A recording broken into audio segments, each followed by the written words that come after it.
2000 ஆண்டு பழமையானது, இன்றைக்கும் புதுமையாக இருக்கக்கூடியது, என்றைக்கும் எளிமையாக இருக்கக்கூடியது. உலக பொதுமறை என்று அழைக்கப்படுகிறது. 2000 ஆண்டுகளுக்கு முன்னாலே சென்னை மயிலாப்பூர் கடற்கரை கிராமத்திலே வசித்த திருவள்ளுவர் தன் நாட்டு மக்கள் எல்லாம் நலமுடன் வாழ்வதற்காக ஒரு நூல் இயற்ற வேண்டும் எண்ணம் தோன்றியது. ஏன் தோன்றியது என்று சொன்னால், மயிலாப்பூர் கடற்கரையில் பல நாட்டு வணிகர்கள் வந்து வியாபாரம் செய்து கொண்டிருந்தார். அந்த வியாபாரம் செய்கின்ற வியாபாரிகள் எல்லாம் ஒவ்வொருவரும் ஒவ்வொரு குணாதிசயங்களை கொண்டவர்களாக இருந்தார். இவர் மாலை நேரத்தில் அங்கே போகும்போது இந்த நாட்டு மக்களுக்காக உலகத்துக்கே நல்ல வழிகாட்டியாக இருக்கக்கூடிய ஒரு நூலை எழுத வேண்டும் என்று ஆசைப்பட்டு திருக்குறளை அருளினார். அந்த திருக்குறள் தான் இன்றைக்கு உலகம் போற்றும் பொதுமறை என்று சொல்லப்படுகிறது. அதை இந்தியாவின் தேசிய நூலாக்க வேண்டும் என்றும் உலகத்தினுடைய பொது நூலாக ஆக்க வேண்டும் என்று யுனெஸ்கோவிலும் நமது தமிழ் அறிஞர்கள் தொடர்ந்து கேட்டுக்கொண்டிருக்கிறார்கள். இந்த திருக்குறளில் ஒரு சிறப்பு என்னவென்று சொன்னால், இது ஒரு வாழ்வியலை அடிப்படையாக கொண்ட நூல். இந்த வாழ்வியலை அடிப்படையாக கொண்ட நூல் என்ற காரணத்தினால்தான் வள்ளல் பெருமான் இந்த திருக்குறளுக்கு சென்னையில் முதலாக வகுப்பெடுக்க ஏற்பாடு செய்தார்கள். ஆக அத்தகைய வள்ளல் பெருமான் கவர்ந்த ஒரு நூல் என்பதும் இது குறிப்பிடத்தக்கது. இந்த திருக்குறள் உலக மக்களுக்கு அனைவருக்குமாக நன்மையை சொல்லக்கூடிய ஒரு நூலாக இருக்கிற காரணத்தினாலே இந்த உலகம் முழுவதும் இருக்கின்ற தமிழர்கள் கேட்டு உணரும்படி இந்த வள்ளலார் சபையில் அதற்கான தொடர் சொற்பொழிவை நான் வழங்க இருக்கிறேன். இந்த தொடர் சொற்பொழிவின் மூலம் திருக்குறள் உலகெங்கும் இருக்கிற மக்களுக்கு சென்றடைய வேண்டும் என்ற குறிக்கோளில் இந்த கருத்துரை செய்யப்படுகிறது. இதில் ஒரு சிறப்பு என்னவென்றால், 2 அடிகளை கொண்டது. குறள் வெண்பா, இதனுடைய இலக்கணம் குறள் வெண்பா, 2 அடிகளை கொண்டது. 1330 திருக்குறளை கொண்டது. இதில் அறத்துப்பால், பொருட்பால், இன்பத்துப்பால் என்ற 3 பெரும் தொகுதிகளாக பிரித்திருக்கிறார். அறத்துப்பாலிலே பாயிரம் என்று சொல்லி அதில் 4 அதிகாரங்களை வைத்திருக்கிறார்கள். ஒரு அதிகாரத்திற்கு 10 திருக்குறள். இந்த பாயிரத்தில் முதல் அதிகாரம் கடவுள் வாழ்த்து. இந்த கடவுள் வாழ்த்திலிருந்து இன்றைக்கு இந்த சொற்பொழிவு தொடர்ந்து ஒவ்வொரு திருக்குறளும் வரிசை கிரமமாக உரையாற்றப்பட இருக்கிறது. இப்பொழுது திருக்குறள் கடவுள் வாழ்த்து அதிகாரம். முதல் திருக்குறள். அகர முதல எழுத்தெல்லாம் ஆதி பகவன் முதற்றே உலகு. இதனுடைய சிறப்பு என்னவென்று சொன்னால், வள்ளுவர் பெருமானார் ரொம்ப மிக தெளிவாக கடவுளுக்கும் தமிழ் மொழிக்கும் உள்ள ஒரு இணைப்பை காட்டுகிறார். வேறு எந்த கவிஞனும் உலகத்திலே காட்டாத ஒரு திறமை இந்த குறளிலே பொதிந்திருக்கிறது.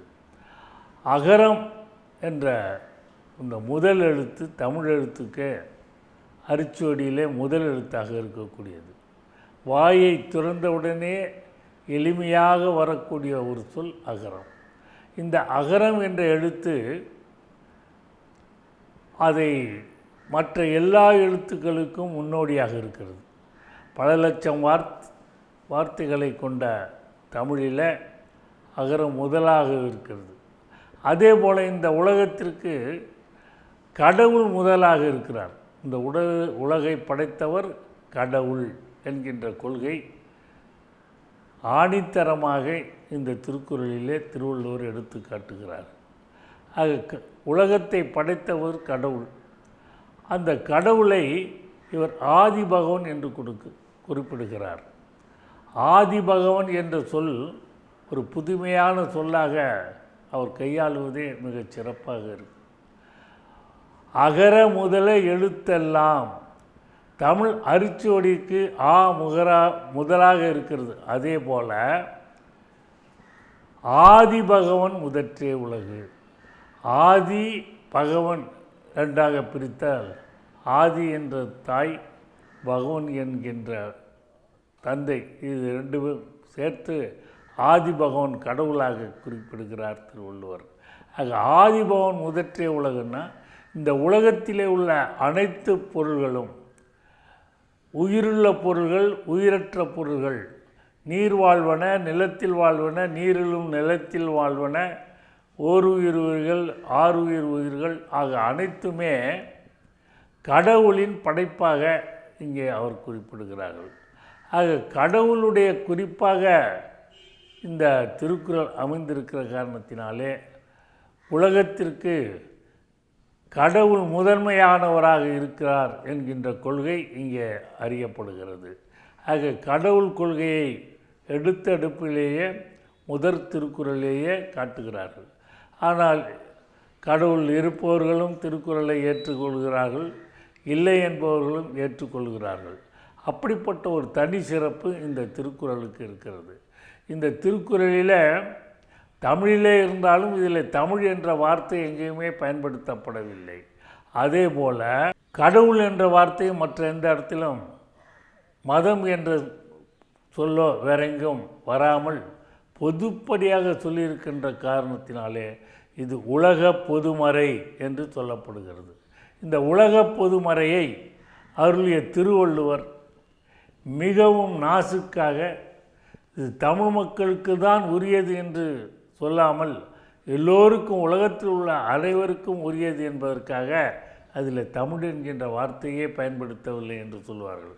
அதுபோல் இந்த அகரம் என்பது தமிழிலே முதலெழுத்து. அதே போல் மற்ற எல்லா மொழிகளுக்கும் அகரம் முதலெழுத்தாக இருக்கிறது. ஆனால் ஐரோப்பிய மொழிகளுக்கு ஏ முதலெழுத்தாக இருந்தாலும் அது ஆவின் அடிப்படையில் எழுகின்ற ஒரு சொல். ஆகவே அதையும் அகரம் என்றே நாம் எண்ணிக்கொள்ளலாம்.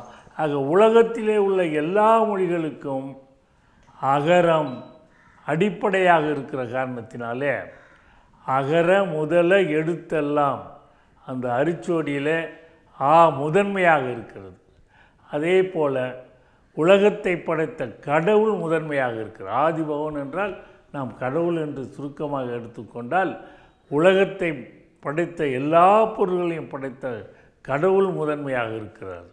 ஆகவே ஒரு மொழிக்கு முதலாக இருக்கிறது, உலகத்துக்கு கடவுள் முதலாக இருக்கிறார் என்ற குறிப்பை இங்கே முதல் திருக்குறளில் திருவள்ளுவர் எந்தவிதமான தயக்கமும் இல்லாமல் கடவுளால் உலகம் படைக்கப்பட்டது என்ற குறிப்பை மொழியின் வாயிலாக, நாம் பேசுகின்ற மொழியின் வாயிலாக உணர்த்துகின்ற ஒரு கவித்துவம் கொண்டவராக, ஒரு சிறந்த சிந்தனையாளராக, ஒரு பகுத்தறிவாதியாக திருவள்ளுவர் அறியப்படுகிறார் என்பதை நாம் உணர வேண்டும். அகர முதல எழுத்தெல்லாம் ஆதிபகவன் முதற்றே உலகு. இரண்டாவது பாடல். கற்றதினாலாய பயனன்கொள் வாளறிவன் நற்றாள் தொழாரெனின். இந்த திருக்குறள் மிகவும் முக்கியமான திருக்குறளாக இருக்கிறது. ஏனென்று கேட்டால் முதல் திருக்குறள் கடவுள் இருக்கிறார் என்று வலியுறுத்துகிறது. இந்த இரண்டாம் திருக்குறளில் கடவுள் கற்றதனால் ஆய பயனன்கொள். எப்பா நீ படித்து என்ன பிரயோஜனம்? வாளறிவன்னா கடவுள்னு அர்த்தம். எல்லா திறமைகளும் பொருந்த பெற்றவன் என்று. வாழ்னா திறமை, எல்லா திறமைகளும் பொருந்த பெற்றவன் வாளறிவன் நற்றாள் தொழாரெனின். அந்த கடவுள் என்கின்ற எல்லா திறமைகளையும் பெற்ற அவருடைய திருவடிகளை வணங்காவிட்டால் படித்ததனால் என்னப்பா பயன் என்று திருவள்ளுவர் கேட்கிறார். கல்வி அவசியம், அந்த கல்வி கற்றவன் கடவுளை வணங்கக்கூடியவனாக இருக்க வேண்டும். கடவுளை ஏன் வணங்க வேண்டும் என்று சொன்னால், கடவுளை வணங்குகின்ற பொழுது அவனுக்கு எல்லா அடக்க குணங்களும் வந்து சேர்கின்றது. ஏன்னா ஒரு மனிதனுக்கு கர்வம் வரும். பிறப்பால் கௌரவம், உடல் அமைப்பால் கௌரவம், படிப்பால் கௌரவம், பணத்தால் கௌரவம், புகழால் கௌரவம், இப்படி அவனுக்கு ஒரு கௌரவம் வந்து சேர்ந்து.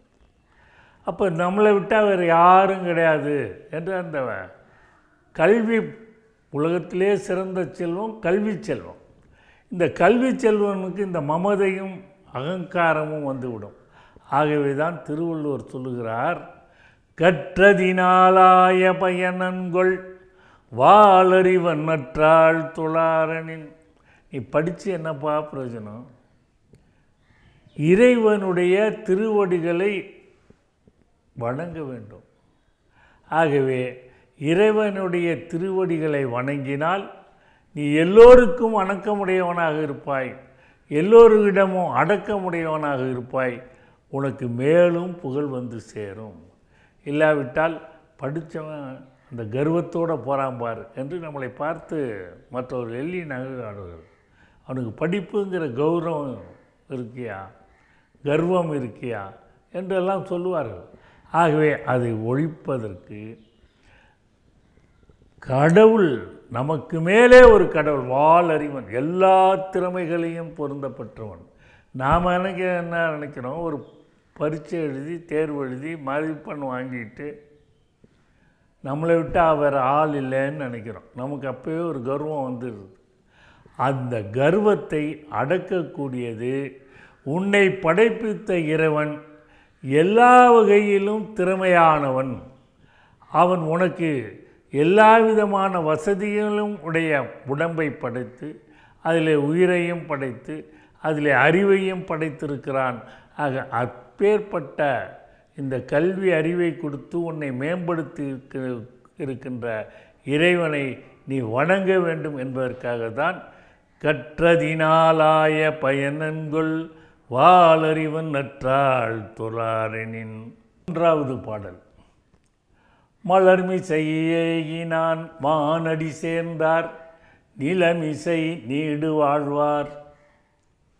மலர்மிசை அப்படின்னா நம்ம உடம்பில் இருக்கிற இதயம் கையளவு, கைப்பிடி அளவு, அது செவந்த நிறத்தில் நமது உடலுடைய மார்பில் இடது பக்கத்தில் இருக்கிறது. அதை திருவள்ளுவர் தாமரை மொக்குக்கு சமமாக எண்ணி எழுதுகிறார். மலர் மிசை. முதல் பாடலில் கடவுள் இருக்கிறார் என்று சொன்னோம். 2வது பாடலில் இருக்கின்ற கடவுளை கற்றவன் வணங்க வேண்டும் என்று சொன்னோம். இப்போது 3வது பாடலில் அவர் கடவுளை நினைத்து வணங்கின உடனேயே நமக்கு நல்ல ஒரு பக்தன் கிடைத்திருக்கிறான் என்று சொல்லி அவர் தானாகவே வந்து இந்த இதய மலரில் அமர்ந்து கொள்ளுகிறார். அதுதான் மலர்மிசை ஏகினான், மானடி சேர்ந்தார். மலர்மிசை ஏகிய கடவுளுடைய மானடின சிறப்பான திருவடிகள்னு அர்த்தம். இந்த சிறப்பான திருவடிகளை வணங்கினால் மலர்மிசை ஏகினான் மானடி சேர்ந்தார் நிலமிசை நீடு வாழ்வார். அனைவருடைய ஆசையும் இந்த பூமியில் மகிழ்ச்சிகரமாக வாழ வேண்டும். மகிழ்ச்சிகரமாக எப்படி வாழ வேண்டும் என்று சொன்னால் எல்லா நாட்களும் எல்லா நேரத்திலும் மகிழ்ச்சிகரமாக இருக்க வேண்டும். எப்படி இருக்க வேண்டும் என்று சொன்னால் நீண்ட நாள் அதே மகிழ்ச்சியோடு உயிர் வாழ வேண்டும். எல்லா செல்வங்களும் பெற்று 16 செல்வங்கள் என்று சொல்வார்கள்.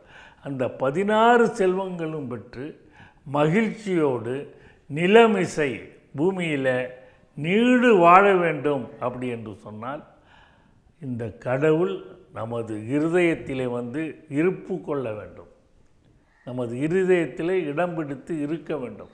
அப்படி இருந்தால், அப்படி இருக்கின்ற திருவடிகளை நாம் வணங்கினால் நிலமிசை நீடு வாழ்வார். அது ஒரு வாழ்த்து சொல். நெடுமிசை நீடு வாழ்வார் என்பது ஒரு வாழ்த்து சொல். இதை நாம் எல்லா நேரத்திலுமே திருமணம் போன்றவங்க ஒருவரை பார்க்கின்ற பொழுது வாருங்கள் வணக்கம் நீடு வாழ்வீர் என்று நம்ம சொல்லலாம். ஆனால் இந்த அருமையான திருவள்ளுவர் கொடுத்திருக்கிற இந்த நீடு வாழ்வீர் என்ற வாழ்த்து சொல்லை நாம் இன்னும் பயன்படுத்தவில்லை. அது அப்படியே திருக்குறளில் 2 இடத்துல அவர் சொல்லுகிறார்கள். அது அப்படியே திருக்குறளே இருந்து கொண்டிருக்கு. அதை நாம் புழக்கத்திற்கு கொண்டு வேண்டும், வழக்கத்திற்கு கொண்டு வேண்டும் என்று சொல்லி மலர்மிசை ஏகினான் மானடி சேர்ந்தார் நிலமிசை நீடு வாழ்வார். திருவள்ளுவர் இதை மலர்மிசை என்று சொல்லுகிறார். இது ஒரு சிறப்பு. இதில் மனித இருதயத்தை தாமரை மலருக்கு ஒப்பிட்டு அந்த தாமரையில் மலரில் இறைவன் வந்து குடியேறுகிறான் என்று சொன்னால் மனிதன் அந்த அளவுக்கு தன்னை தயார்படுத்தி கொள்ள வேண்டும் என்பது இங்கு உணர்த்தப்படுகிறது. எப்படி தயார்படுத்தி கொள்ள வேண்டும்? கற்றதினால் ஆய பயனன்கள் வாளறிவன் நற்றால் தொழார் என்கின்ற 2வது அடி இயக்க ஏற்ப நாம் அவனுடைய எல்லா திறமைகளையும் பெற்ற இறைவனுடைய திருவடிகளை வணங்கினால் அவர் நமது மனத்தில் வந்து உட்கார்ந்து கொள்வார்கள். அந்த மனம் என்பதுதான் இருதயம், இருதயம் என்பதுதான் தாமரை, கைப்பிடி அளவு உள்ள சிகப்பு செந்தாமரை மொக்கு போன்றது. இப்படி அவர்கள் திருவள்ளுவர் சொல்லியிருப்பது ஒரு சிறப்பான தன்மையாகும். ஆக மலர்மிசை ஏகினான் என்று சொல்லி நாம் கடவுளை வணங்கினால் அவன் தானாக வந்து நம்ம இருதயத்துக்குள்ளே உட்கார்ந்து கொள்வார் என்று இறைவன் ஒரு பக்தனை துன்பப்படுத்தாது அவனே வந்து உட்கார்ந்துக்குவான் என்கின்ற ஒரு அருமையான ஒரு வழியை நமக்கு திருவள்ளுவர் காட்டியிருக்கிறார்கள். ஆக மலர்மிசை ஏகினான் மானடி சேர்ந்தார் நிலமிசை நீடு வாழ்வார். இந்த பூலோக வாழ்க்கையைத்தான் எல்லோரும் இன்பமாக வாழ வேண்டும் என்று நினைக்கிறார்கள். ஆகவே நிலைமிசை நீடு வாழ வேண்டும் என்று சொன்னால் இருக்கின்ற கடவுளை வணங்கினால் அவன் நம் கூடவே வந்து அமர்ந்து கொண்டு நமக்கு நல்ல வழிகாட்டி எல்லா நன்மைகளும் பொருந்தப்பெற்ற இன்பகரமான வாழ்க்கையை நீண்ட நாளுக்கு கொடுப்பார் என்ற அறிவுரையை இந்த 3வது திருக்குறளில் வள்ளுவர் பெருமான் சொல்லுகின்றார் என்பது மிகச் சிறப்பான ஒன்றாகும். கடவுள் வணக்கத்தை திருவள்ளுவர் வைத்திருக்கிறார் என்று சொன்னால் அது காரணமில்லாமல் வைக்க மாட்டார். ஒரு வார்த்தை கூட அனாவசியமாக பயன்படுத்த மாட்டார் திருவள்ளுவர். ஆகவே திருவள்ளுவர் கடவுள் வாழ்த்தை சொல்லி எல்லோரையும் நல்வழிப்படுத்த வேண்டும், நீடு வாழ்வார் என்று சொன்னால் நாம் கடவுள் வணக்கத்தை தெரிவித்தால் நமக்கு வாழ்க்கை மகிழ்ச்சிகரமாகவும் இன்பகரமாகவும் நீண்ட நாளைக்கு அமையும் என்ற கருத்தை அவர் வலியுறுத்துகிறார். வாழ்க்கை என்பதே வாழ்வதற்குத்தான். அந்த வாழ்க்கை என்ற வாழ்வதற்கான திருக்குறளை திருவள்ளுவர் அவர்கள் மிக அழகாக 1330 குறளில் சொல்லியிருக்கிறார்கள். அதற்கு எடுத்துக்காட்டாக இந்த 3வது திருக்குறளிலே நீ நீடு வாழ வேண்டும் என்று சொன்னால் திருக்குறளையும் படிக்க வேண்டும், கடவுளையும் வணங்க வேண்டும் என்கின்ற ஒரு கொள்கையை மறைமுகமாக உணர்த்துகிறார் என்றே தோன்றுகிறது. ஆகவே மலர்மிசை ஏகினான் மானடி சேர்ந்தார் நிலமிசை நீடு வாழ்வார். 4வது பாடல். வேண்டுதல் வேண்டாமை இலானடி சேர்ந்தார்க்கு யாண்டும் இடும்பையில. வேண்டுதல் வேண்டாமை இலான். கடவுள் தனக்கு வேண்டியவன் தனக்கு வேண்டாதவன் என்ற ஒரு விருப்பு வெறுப்பு இல்லாத தன்மையுடையவன். ஆகவே வேண்டுதல் வேண்டாமை இலான். இன்னார் இனியார், கற்றார் கல்லாதவர், பணக்காரர் ஏழை என்ற வித்தியாசமெல்லாம் இல்லாமல் எல்லோருக்கும் அருளக்கூடிய தன்மையை கொண்டவர் இறைவன். ஆக இந்த இறைவனை எப்பேற்பட்டவன்னா வேண்டுதல் வேண்டாமை இலான் அப்படின்னு சொல்கிறார். கடவுள் வேண்டுதல் வேண்டாமை இலான் என்றது போல கடவுளை வணங்குகின்ற மனிதனும் வேண்டுதல் வேண்டாமை இல்லாதவனாக இருக்க வேண்டும் என்பது இங்கே மறைமுகமாக உணர்த்தப்படுகிறது. அதுதான் திருக்குறள் சொல்லுகின்ற செய்தி. ஆக வேண்டுதல் வேண்டாமை இலான் அடி சேர்ந்தார்க்கு யாண்டும் இடும்பையில், எப்பொழுதும் அவனுக்கு துன்பம், இடும்பைனா துன்பம், துன்பம் இல்லாத ஒரு வாழ்க்கை வாழ வேண்டும் என்று சொன்னால் வேண்டுதல் வேண்டாமை இல்லாத இறைவனுடைய திருவடிகளை வணங்க வேண்டும். அந்த இடும்பை என்று சொன்னால் அதற்கு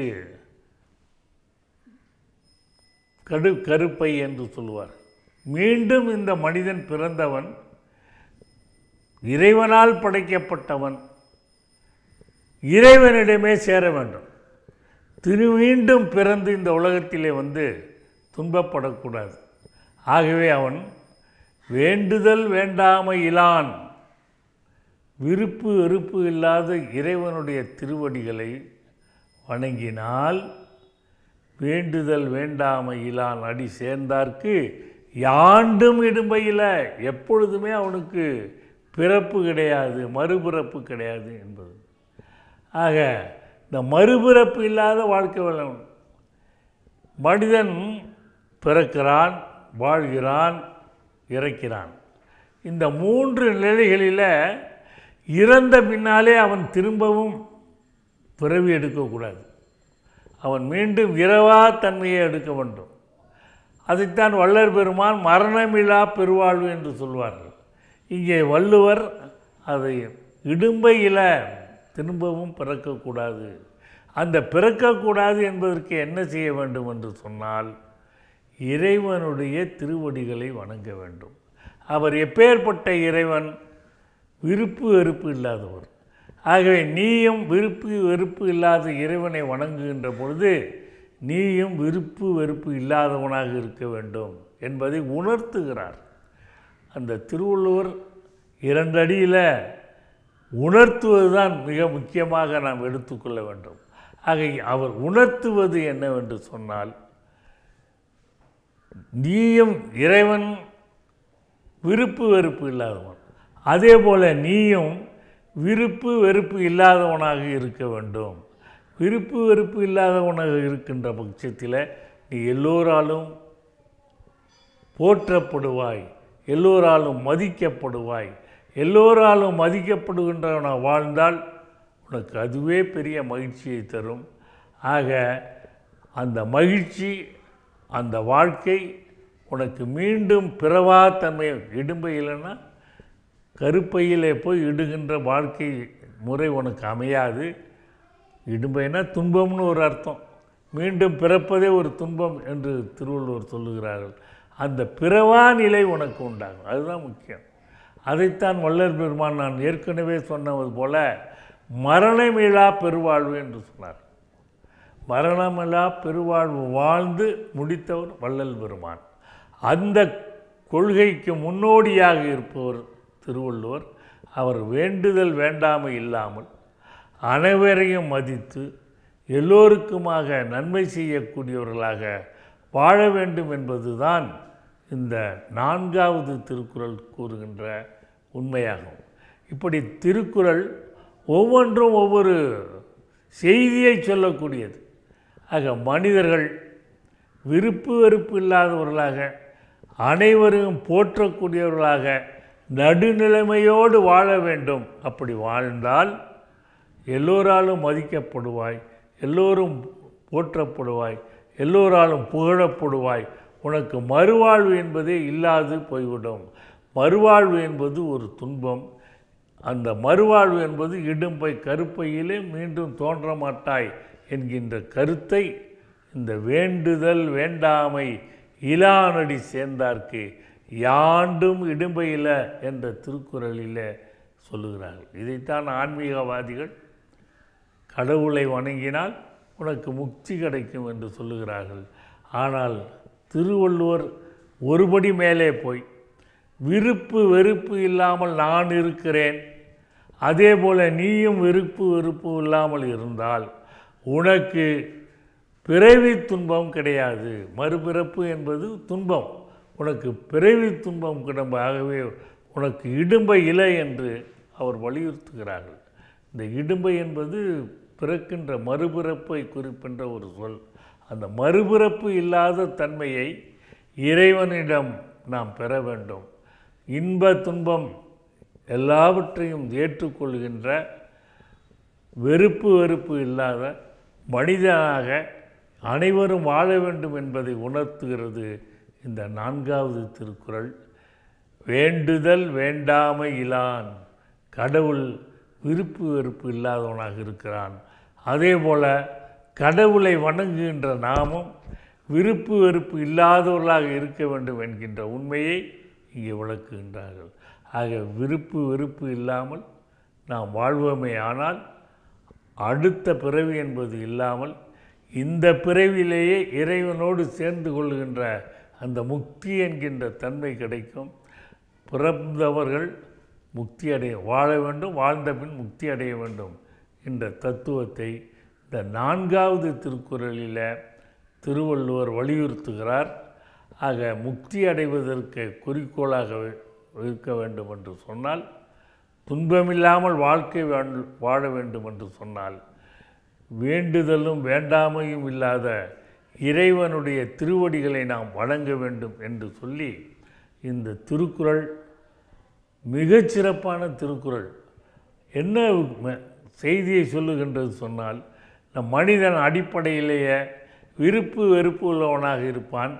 அந்த தன்மையை மாற்றி விருப்பு வெறுப்பு இல்லாத மனிதனாக நம்மை நாம் மாற்றிக்கொள்ள வேண்டும். அதன் இறைவனுடைய வணக்கத்தினால இறையருள் பெற்று அந்த பரிபூர்ணத்தன்மையை நாம் அடைய வேண்டும் என்பதுதான் இந்த 4வது திருக்குறள் நமக்கு வலியுறுத்துகின்றது என்று சொல்லி நிறைவு செய்கிறேன். 5வது பாடல். பொறிவாயில் ஐந்தவித்தான் பொய்தீர் ஒழுக்க நெறி நின்றார் நீடு வாழ்வார். பொறிவாயில் ஐந்தவித்தான். 5 பொறிகள் இந்த உடம்புல இருக்கு. கண், காது, மூக்கு, செவி, வாய் என்கின்ற 5 பொறிகள், மெய், உடம்பு. இந்த பொறிகள் எல்லாம் ஒரு கட்டுப்பாட்டில் இருக்கணும். கட்டுப்பாட்டில் இல்லைன்னா மனித வாழ்க்கையே மிருக வாழ்க்கையாக மாறிவிடும். ஆகவே பொறிவாயில் ஐந்தவித்தான். கடவுள் 5 புலன்களையும் அடக்கியவர். ஆக வேண்டுதல் வேண்டாமை என்று சொன்னவர் ஒருபடி மேலே போய் 5 புலன்களையும் அடக்க வேண்டும் என்று நமக்கு சொல்லுகிறார். இறைவன் எப்படி இருக்கிறான்னா 5 புலன்களையும் அடக்கியவனாக இருக்கிறான். ஆக இறைவனை வணங்கக்கூடிய நீயும் 5 புலன்களையும் அடக்கியவனாக இருக்க வேண்டும். வேண்டுதல் வேண்டாமை இலானடி சேர்ந்தார்க்கு என்ற 4வது திருக்குறள். இது பொறிவாயில் ஐந்தவித்தான் பொய்தீர் ஒழுக்க நெறி நின்றார் நீடு வாழ்வார். இறைவன் 5 புலன்களையும் அடக்கியவன், பொய்யில்லாத மெய்யான வாழ்க்கையை உடையவன். எந்த சந்தர்ப்பத்திலும் பொய் சொல்லி வாழ வேண்டும், உண்மைக்கு புறம்பாக வாழ வேண்டும் என்கின்ற எண்ணம் இல்லாதவனாக இறைவன் இருக்கிறான். அவனை வணங்கக்கூடிய நாமும் எல்லா நேரத்திலும் எந்த விதமான பொய்யும் சொல்லாமல் 5 புலன்களையும் அடக்கி வாழ வேண்டும். அப்படிப்பட்ட ஒரு உணர்வை நமக்குள் நாமே ஏற்படுத்தி கொள்ள வேண்டும். ஆகவே பொறிவாயில் ஐந்தவித்தான். அந்த 5 புலன்களுடைய வெளியே விடாமல் அடக்கி வைக்கணும். விட்டால் அது பாட்டுக்கு போயிடும். அதனுடைய வாயில்னால் நமக்கு கதவுன்னு தெரியும். அதை மூடியே வச்சிருக்கணும். 5 புலன்களையும் நாம் அடக்கி வைத்திருக்க வேண்டும். 5 புலன்களையும் அடக்காது போனால் அதன் வழியிலே போகும். கண் நல்லதை பார்த்து போயிட்டா நல்லது, பார்க்கக்கூடாதே பார்த்து அந்த இடத்துக்கு போயிட்டால் அது பொல்லாததாக முடிஞ்சு விடும். அப்படியாக இந்த உடம்பில் இருக்கிற ஒவ்வொரு பொருளும் ஒவ்வொரு உறுப்பும் ஒரு அடக்கத்துக்குள்ளே இருக்கணும். அடக்கம் இல்லாமல் இருந்தாக்கா வாழ்க்கை வெற்றிகரமாக அமையாது, அது வேதனையாக அமையும். ஆகவே தான் இறைவன் 5 புலன்களையும் அடக்கியவனாக இருக்கிறான். அதே போல் கடவுளை வணங்குகின்ற நீயும் 5 புலன்களையும் அடக்குகின்ற ஆற்றல் மிக்கவனாக இருக்க வேண்டும். இங்கே ஆற்றல் என்பது 5 புலன்களையும் அடக்குவதுதான் ஆற்றல். 5 புலன்கள் செல்லுகின்ற வழியிலே சென்றால் அது ஆற்றல் கிடையாது. அதனுடைய போக்கிலே போய் நாம் நம்மை அழித்து கொள்வோம். கால் போன போக்கில் போய் தடுமாறி வாழ்க்கை கெட்டுப்போகும். அப்படி இல்லாமல் ஒரு கட்டுப்பாட்டுக்குள்ளே வாழ்க்கையை வைத்து கொள்ள வேண்டும் என்கின்ற ஒரு உண்மையை இந்த பொறிவாயில் 5 புலன் அடக்கம், ஆன்மீகம் என்ன சொல்லுகிறது என்று சொன்னால் 5 புலன் அடக்கத்தை தான் வலியுறுக்கிறது. ஆன்மீகம் என்பது எல்லா மதங்களிலும் நீங்கள் ஆன்மீகம்தான். எல்லா மதங்களும் 5 புலன்களையும் அடக்கி வாழத்தான் சொல்லுகிறது. ஆனால் மனிதனால் முடியாதது ஒன்று 5 புலன்களையும் அடக்குவது. 5 பொருள்களையும் அடக்க வேண்டும் என்று சொன்னால் மனத்தை அடக்க வேண்டும். இந்த மனம் என்பது ஒரு குரங்கு போன்றது, அது தாவிக்கொண்டே இருக்கும். கிளைக்கு கிளை தாவுகின்ற குரங்கை போல மனமும் தாவிக்கொண்டே இருக்கும், ஒன்றை மாற்றி ஒன்றி தாவிக்கொண்டே இருக்கும். அத்தகைய மனதை அடக்கி அந்த மனத்தினால்தான் 5 புலன்களையும் அடக்க முடியும். இந்த மனத்தை அடக்கி நாம் பொறிவாயில் 5 அவித்தான். அவித்தல்னா பக்குவப்படுத்துதல்னு அர்த்தம். அதனால்தான் சமையலில் கூட அவியல் என்று சொல்லுகிறார்கள். அவித்தல் தான் அவியல் ஆகிவிட்டது. பக்குவப்படுத்துதல்னு அர்த்தம். அதுபோன்ற இந்த 5 புலன்களையும் பக்குவப்படுத்தி ஒரு கட்டுப்பாட்டுக்குள் நாம் வைத்துக்கொள்ள வேண்டும். என்றைக்கு 5 புலன்களையும் நாம் கட்டுப்பாட்டுக்குள் வைத்து கொள்ளவில்லையோ, அதில் ஒரு புலனை நாம் விட்டால் கூட போதும், நாம் கெட்டு போய் விடுவோம், தகாத வழியிலே ஈடுபடுவோம். ஆகவே தான் பொறிவாயில் 5 அவித்தான். 5 புலன்களையும் பக்குவப்படுத்தி கட்டுக்குள் வைத்து கொள்ள வேண்டும். அந்த 5 புலன் அடக்கத்தை இந்த 5வது குறள் 6வது குறள் பொறிவாயில் 5 அவித்தான் பொய்தீர் ஒழுக்க நெறி நின்றார் நீடு வாழ்வார் என்று சொல்லி, இந்த தன்மை நமக்கு கைவருமா என்று சொன்னால் கொஞ்சம் கஷ்டம். மனம் என்பது ஏற்கனவே நான் சொன்னேன், அது குரங்கு போல் தாவிக்கொண்டே இருக்கும்.